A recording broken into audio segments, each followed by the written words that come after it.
একজন মুসলিম হিসেবে আপনার এই প্রশ্নগুলো জানা উচিত।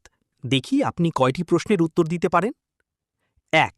কুরআনের মা বলা হয় কোন সূরাকে? এ. সূরা ইয়াসিন, বি. সূরা আল ফাতিহা, সি.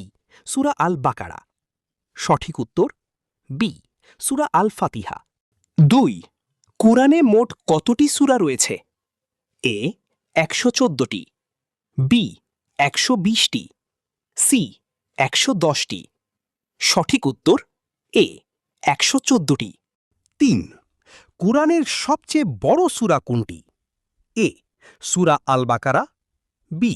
সূরা আল ইমরান, সি. সূরা আন নিসা। সঠিক উত্তর এ. সূরা আল বাকারা। ৪.